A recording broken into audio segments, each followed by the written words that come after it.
3 weeks ago, almost nobody was watching this guy's YouTube channel. Around 400,000 subscribers, which sounds like a lot, but he posted maybe a few times a year, and most of those videos just came and went. 3 weeks later, over 1 million subscribers. He didn't post more. He didn't run a single ad. He didn't change a thing about his content. He found a pile of stolen Legos. And the way this played out is honestly one of the cleanest examples of how virality actually works that I've seen all year. By the end of this, I'm going to break down exactly what he did right and the part you can steal for your own brand. So the guy's name is Ben. He goes by Reckless Ben online, and that name is going to make a lot of sense in about 2 minutes. Now here's the first thing you need to know. Ben is not a Lego guy.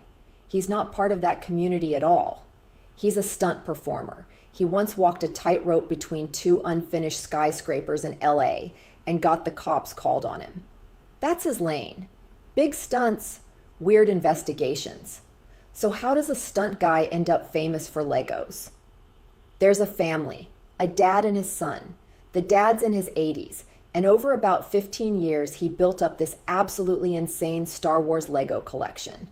Hundreds of sealed sets, rare minifigures, some worth over $1,000 each. All in, the collection was valued at around $200,000. In 2023, they take it to a Lego resale store to sell it on consignment. Pretty normal setup. The store sells your stuff, takes a cut, you get the rest. Except then the store changes hands. New owners come in. And when the family goes to check on their collection, most of it is just gone. No money, no Legos, just gone. Now they did the normal thing first. They talked to lawyers. And the lawyers basically told them, look, fighting this is going to cost you more than you'd ever get back. So for almost 2 years, nothing happens. They're just stuck. And then a friend of the family reaches out to Ben. Here's where it gets good.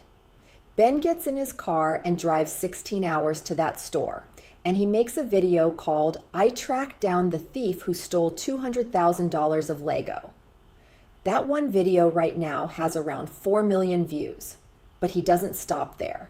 And this is the part I really want you to pay attention to.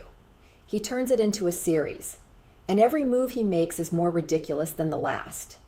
He starts a fake company called, and I am not making this up, We Steal from Old People. He puts a giant sign on the shutdown store that basically says, we stole a family's life savings. They sued us. We lost. He's doing all of this on purpose to provoke a reaction, and he gets one.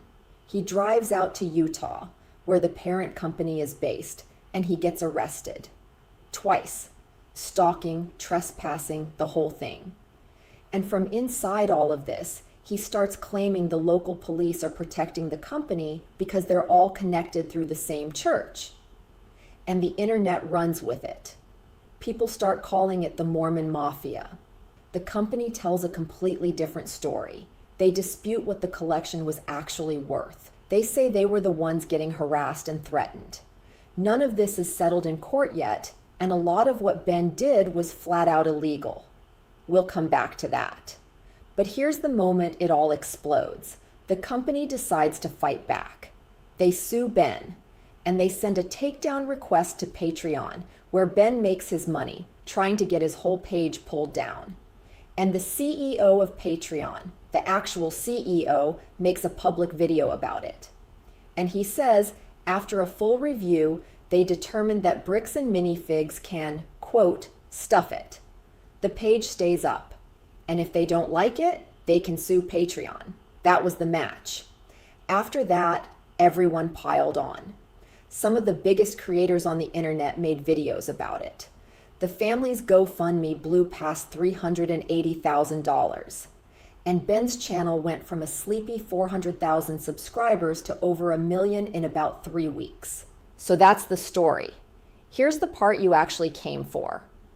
What can you copy? First, and this is the big one, he attached himself to a real story with a clear good guy and a clear bad guy.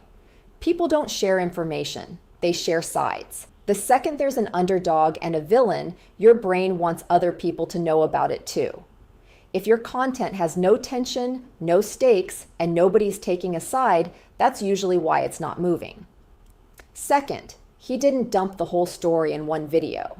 He drip-fed it. Every video ended with you needing to know what happens next. That's not luck. That's structure. And you can do that with anything. A project, a launch, a problem you're solving out in the open. Make people need the next episode. Third, and this is the one almost everyone misses, the company tried to shut him up, and that's exactly what made him huge. When powerful people try to silence a smaller creator, the internet doesn't see case closed. It sees, what are they hiding? The lawsuit didn't kill his channel. The lawsuit was the content. Now here's what you do not copy. You don't harass people. You don't trespass. You don't get yourself arrested for the algorithm. How this spread is worth studying. How he actually behaved is a lawsuit waiting to happen, and real people got hurt in the middle of it. So the takeaway is simpler than it looks. Find the real conflict in your world. Pick a side worth defending. Tell it like a story, not a status update. And when somebody tries to bury it, that's your signal you're onto something.